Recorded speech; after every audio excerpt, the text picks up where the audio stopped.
where you have the most expertise is often the space that you're already in and trying to understand how technology is going to affect you and your role. Um, and I like this quote that my professor, Eric Brynjolfsson, has, which is like, it's not AI that's going to be replacing lawyers. It's lawyers with AI that are going to be replacing lawyers without AI. So I think first and foremost, it's really important to keep track of the new technologies and their capacities.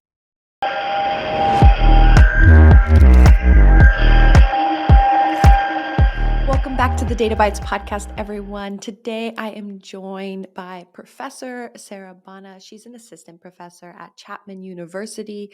She has her doctorate of philosophy and economics from Santa Barbara and has worked a variety of roles as a postdoc fellow at Stanford Digital Economy Lab, along with a postdoc at MIT.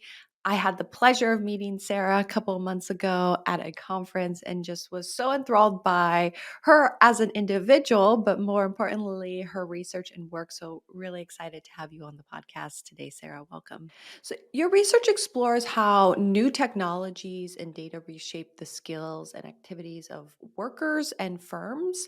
Can you share some of those findings from your research that illustrate these changes? Because it's a pretty broad field, right? Workers, firms, skills, and activities. I think any job seeker out there is going to know that, like, even defining skills sometimes in the workplace is hard. So, what in particular does your research explore with these? Thank you so much, Sadie. Looking forward to the conversation. So, I'm going to give you a few examples. The first one is thinking about how technology has really changed how we search for jobs. So, during our parents' times, people would scan the newspaper's help wanted section and then mail in an application or drop it off, potentially even in person. And that process was really costly and time consuming. And so, what happened was people were only applying for a handful of jobs. Now, this is almost a whole new ball game. We use job search sites like Indeed and LinkedIn and are pretty much not allowed to drop off resumes anywhere. Job postings have a ton of detail, and so you can find a lot more about what you're looking for more easily, and sometimes even apply for with just a click. It's much quicker, and you can apply for way more jobs. So that that is a huge change for us, but it's also been a huge change for firms. That ease of our application process has led to a flood of applications for firms, and companies are really drowning in resumes. And so they've had to adapt too. And what we're seeing is the vast majority of firms now are using some sort of algorithmic hiring software, usually at the first stage of the process, to try and weed out candidates. So that's a prime example of how new tech reshapes not only how we look for jobs, but how companies hire too. This proliferation of algorithmic hiring, I know you talked a lot about with Hilke, who also works in the space. And I highly recommend your listeners check out that episode or Hilke's book. And I know we'll talk a little bit more about algorithmic hiring later. But I'll do one more example, Sadie, if that's okay. Yeah. So I'm also really excited about technology change and its potential to create new jobs or new demand for skills.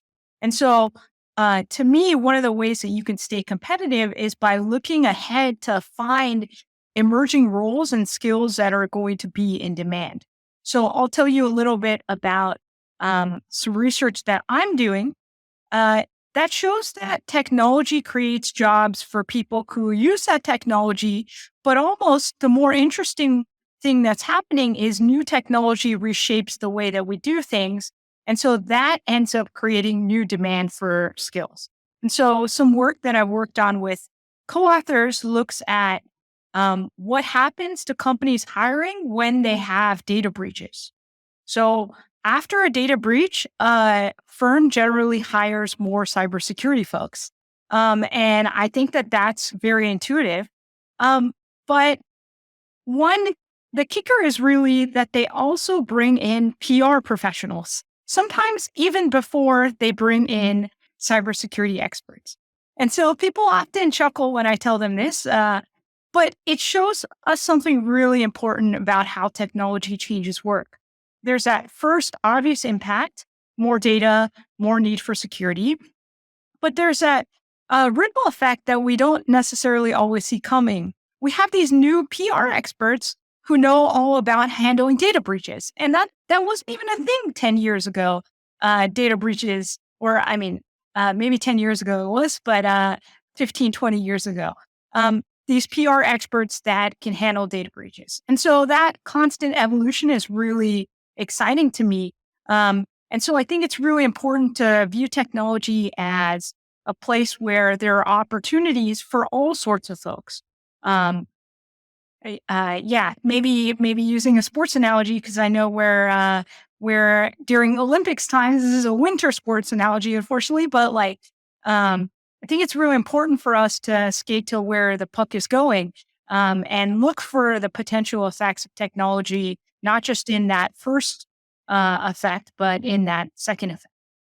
Yeah, I love the example of cybersecurity because, well, one, if you're looking for cybersecurity jobs or maybe even a PR, right now you gave everybody a good tip is go look for the firms that recently had a breach. But I love that example too, just to show almost the tertiary effects of it. Yes, we automatically think tech jobs, but tech jobs are also enabling, more traditional business roles as well. What I see a lot of people struggle with is they know that technology is changing how we work, but I think a lot of times people struggle with like that whole skate to where the puck is going, as you mentioned, right? Of like, okay, I know AI is coming into our work environment that's going to change the way that we work. Do I have to become a machine learning engineer or some AI specialist, or do you have any tips for people on how to figure out where that puck is going so that they can start to build those skills now so that by the time they have those skills, they're ready for that job and role? So I think this is a really good question. I think that not everybody needs to or should go out and become a machine learning engineer. I think that where you have the most expertise is often the space that you're already in and trying to understand how technology is going to affect you and your role. Um, and I like this quote that my professor Eric Brynjolfsson has, which is like, it's not AI that's going to be replacing lawyers. It's lawyers with AI that are going to be replacing lawyers without AI. So I think first and foremost, it's really important to keep track of the new technologies and their capacities. Have you used some of the latest LLMs, Sadie? I've been using Claude 3.5 Sonnet a lot, and it's been a real plus for me.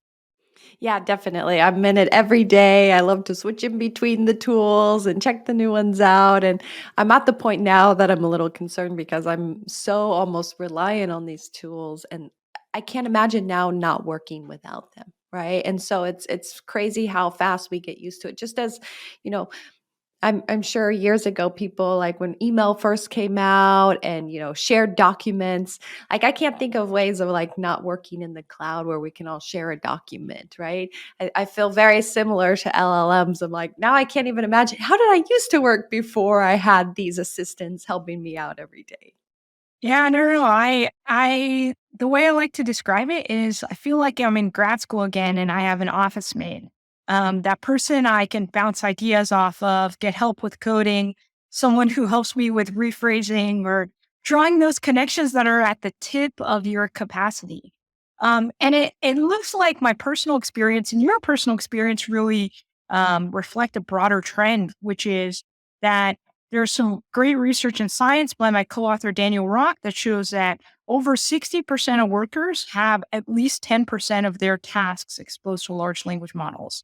And so that's like most of us have something that we can do with a large language model. And so we should, for the most part, if we're allowed to, at least use that. But it's going to take a lot of complementary software innovation for a larger percentages of these jobs and tasks to be to experience this LLM benefits. I also think it's important to think about uh, not just technology change, but also demographic change and climate change. Keep these three mega trends at the forefront of your mind whenever you look at a product or a service. How is technology going to affect those things?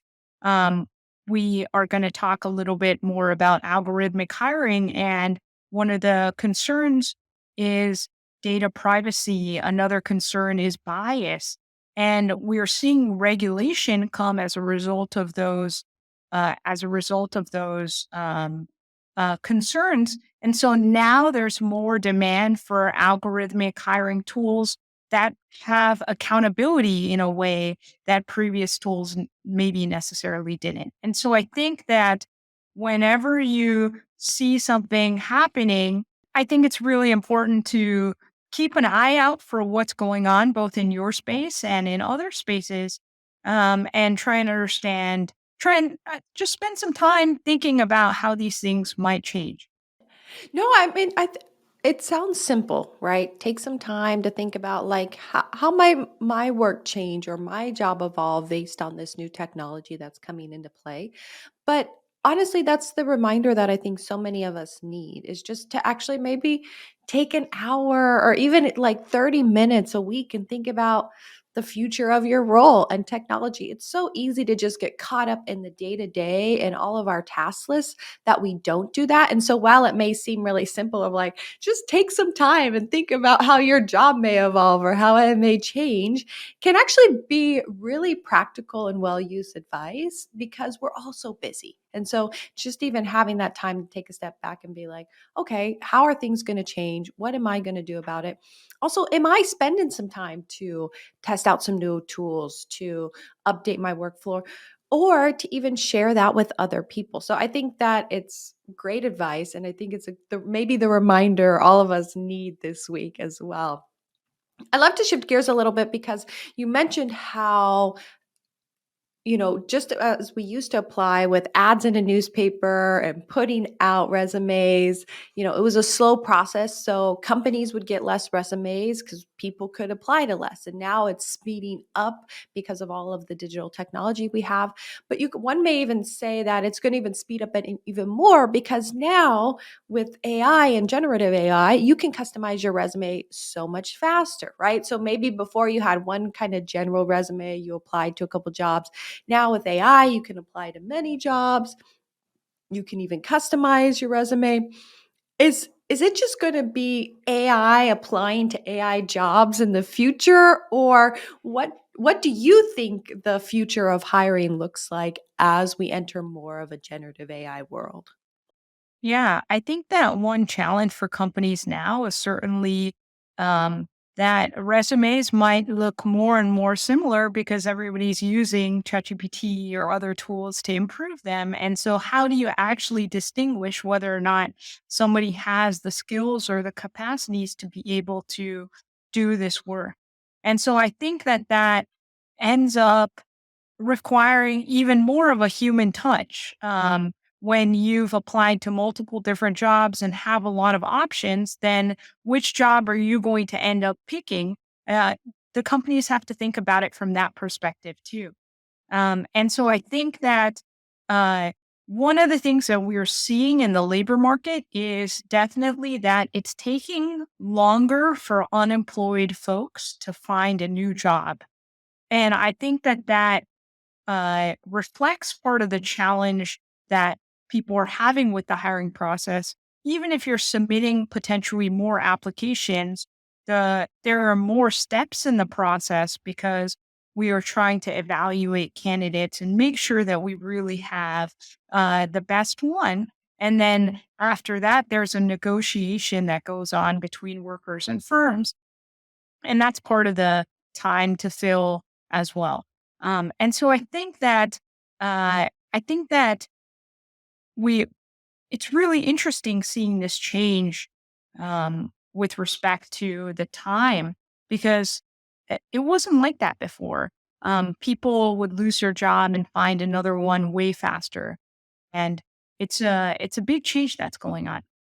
Yeah, oftentimes, I hear from a lot of individuals in the women in data community, oh, the job market's not that great now, or it's taking a long time for different reasons, but nobody talks about it from how technology may have affected this time to hire, right? When there's just so many more candidates and resumes to go through, I think that it's really helpful to think about it not just from a standpoint of like, oh, the economy is really down and so maybe that's why I'm not getting a job, but just the amount of information people have access to is up, which takes us longer to get through it and find that perfect placement. So maybe that's an encouragement to job seekers out there today, which is, hey, don't get discouraged. Maybe it's not so much the economy, but also just the amount of information that's out there to be able to find that right fit can take some time as well. No, I agree. And I think that what some of your listeners and community might be experiencing as well is part of AI reshaping the labor market. So, just like we talked about these PR data breach specialists as a new role, I think that there will be new roles that deploy some of these tools. But we're already also seeing places where generative AI tools are replacing some of the work. And the example that we're seeing is in the freelancing community, freelance platforms. We've seen a decrease in jobs that generative AI tools um, are are good at, and the jobs that are left are the ones that have greater complexity. And so, what we're seeing right now is this trend towards valuing complexity and experience, but that's a potential paradox because we want experienced workers who can do intricate tasks that AI can't do. And then we might be creating barriers for newcomers to gain those skills that and experience that allow them to eventually handle those intricate tasks. And so I think that what people are seeing is definitely real. Where are people going to build that foundational skills and experience that are needed for those more complex roles? So Matt Bean talks about this in his book, The Skill Code. He's at the University of California, Santa Barbara, and he's really suggesting that we're going down a route where we prioritize technological productivity over building human skill, and that's going to lead to problems. And that's really consistent with this concept that my advisor, Eric Brynjolfsson, talked about called the Turing Trap. And the Turing Trap, I think, is really fascinating. It's that we have this tendency to develop AI in ways that substitute for human labor rather than complementing it. And why is that? Well, because it's easier to benchmark against an AI than benchmark against what a human can do to design a system that augments human capabilities. And so I think that this is one of these challenges that we as society are currently facing.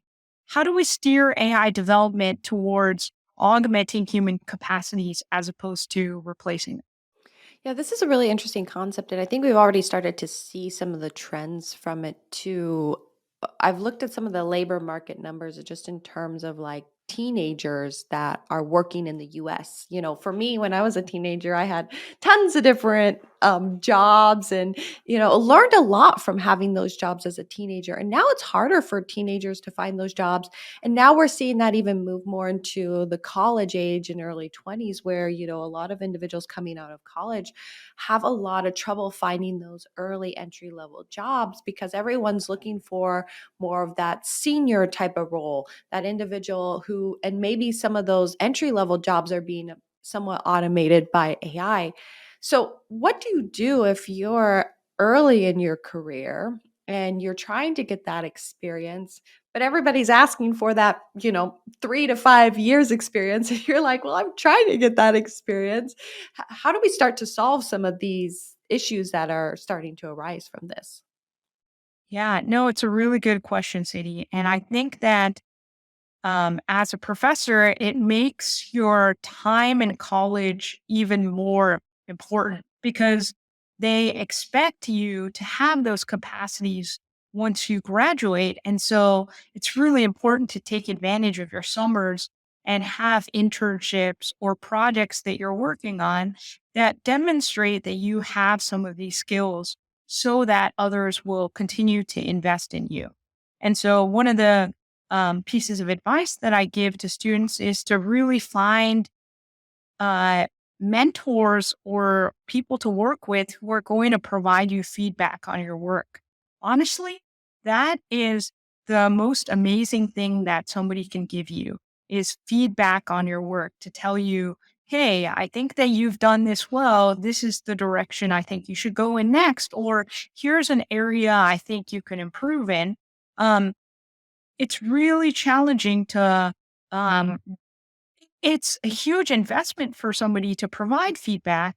And if they do that, then they're investing in your human capital development. And I think that the earlier you can get on that path, the better, so that you do look like you have relevant experience once you finish college and try to enter the labor market. Yeah, and this goes back into that the use case that your colleague at the digital lab shared with, the Turing Trap, right? Which is like, hey, are we, when are we going to start optimizing humans a little bit more? We're spending all this time to optimize technology, but how do we start to optimize us as humans? But more importantly, how do we start to optimize kind of the handoffs between humans and technology as well? Um, I know we've chatted about this before, but you shared some really interesting research with me in regards to people getting laid off and individuals, how long it takes you to update your skills, and how a lot of times when we need to have our skills updated and looking for that job, it's in some ways too late. Can you share a little bit more about that research of how often now, because of technology, do we need to update our skills? And when do we start that process? Is it 5 years before we make a job change? Is it 1 year? Is it a couple months? What does some of the research say in regards to keeping our skills updated with the transitions of technology?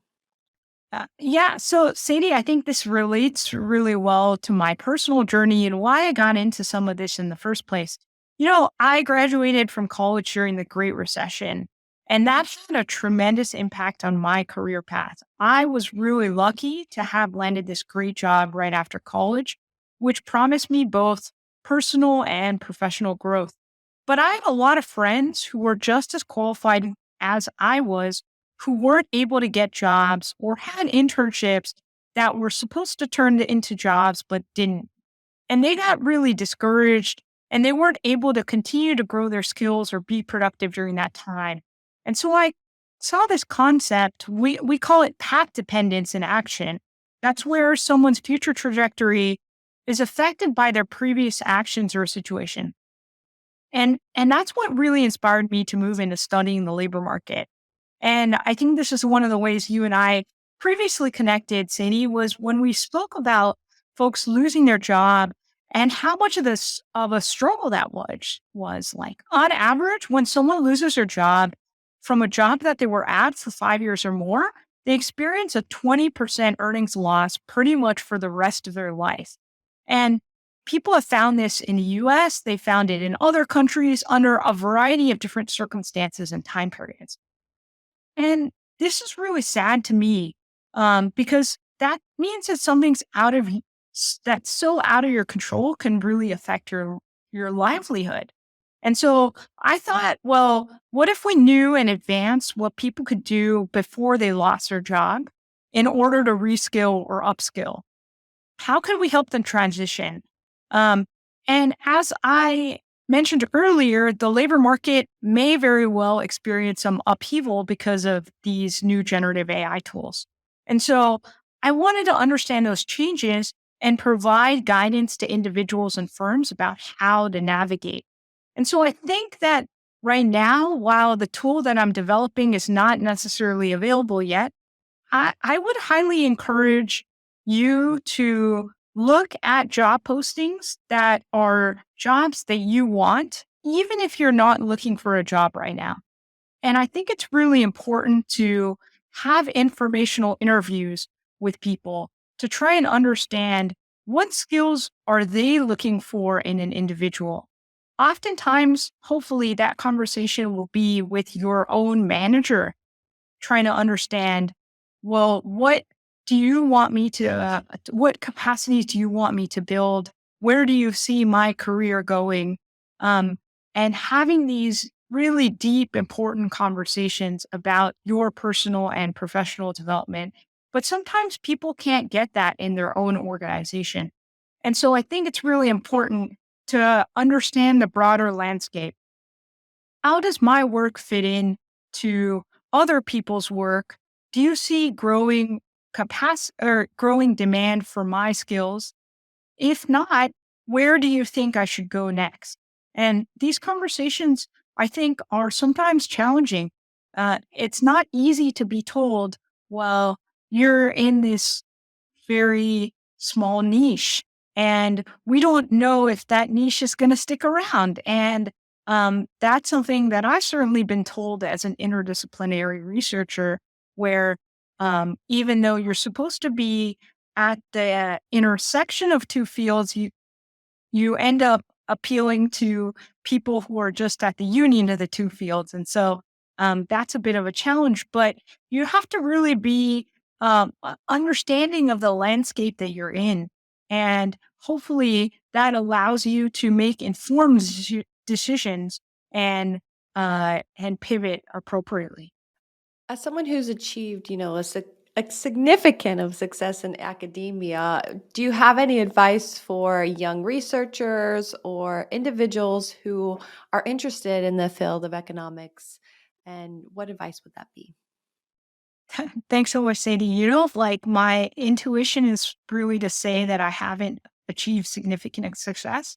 But to me, that would be disrespectful to all the family and friends and colleagues and mentors who have supported me every single step of the way. And so I think that that leads really naturally to my advice that no one's success is individual. And I try to treat every activity that I'm in as a team sport, even if you don't necessarily feel like it's team sport. There are people that are rooting for your success, and you should be invested in other people's success. And when you frame the world like that, it becomes a lot easier to put in work to make others succeed, and for you to succeed too. You mentioned, hey, I don't know if I've achieved a lot of success or maybe don't personally feel successful, but you keep going. How do you stay motivated in the day to day? I mean, research is not something that you see immediate results from. You try things, they fail, right? How do you stay motivated day to day through the process? Yeah, no, I think it's a really good point, Sadie. I think instead of treating something like a failure, it's always good to realize that you've tried to go down a path that may not necessarily be able to be traversed. And then it's okay to head back because now you know that that path can't be traversed. And so that's not a failure. That's a life lesson. And so that big reframing in your head to understand that I'm learning something with everything that I do is a really big change. Um, I think that it's really important to figure out what's important to you. For me, every time I move to a new city, I look up the city's tennis clinics because that's a really good way for me to get outside and exercise. I look up the religious community I can be a part of in the city because community is really important to me. And so I have these activities as regular parts of my life and people as regular parts of my life, and they're scheduled in just like my work is. And so that's been really valuable for keeping it balanced. But I think it's another thing that I try and do to stay motivated is to practice gratitude. I'm this is part of my job right now to talk to brilliant people like you and to think about things that I care really deeply about. And so when I'm frustrated, I try to remember all that I have to be thankful for. And it's usually a ton of things. And then if that doesn't work, listen to a little bit of Dua Lipa, and that's a good remedy too. Those are all great practical advices and tips and ones that I also practice as well. It's amazing what some some happy music from your favorite artist can do, and it can really just change your mindset. So, Sarah, I just want to say a big thank you for coming on today's podcast. This has been a really insightful conversation, and I know for a lot of audience out there. hopefully gave them some ease within the job market and some better clarity and understanding and just some motivation to keep learning and to keep growing. So thank you for all of your work and thank you for taking the time to come and chat with us. Thanks so much, Sandy. Really appreciate it. And a big thank you to all of our listeners. Remember to stay curious and keep learning, and we'll catch you next time on the Data Bytes podcast. Bye bye, everybody. If you are enjoying the conversations you are hearing today, we encourage you to continue to be a part of the conversation and join a community of like-minded, extraordinary women. With our free community membership, you're stepping into a realm where learning, networking, and growth are at the heart and soul of what we do. Connect with Women in Data's global community and network with our chapters all for free. But why stop there? Upgrade your membership with a special offer for Data Bytes listeners by getting $20 off a pro membership, in which you'll receive access to over 300 classes, leadership training, and exclusive events. If you're interested in mentorship and networking, we've got you. From monthly thought leadership webinars to exclusive networking events and a diverse on-demand mentorship program, the connections you'll make here are boundless. Join us and be part of a vibrant network. Dive into our book clubs, growth groups, and industry-focused gatherings. Women in Data is not just a community. It's a movement, a place where innovators, changemakers, and leaders come together to shape the future. Visit womenindata.org to join or use the special discount code in the show notes. Together, let's drive change one data byte at a time.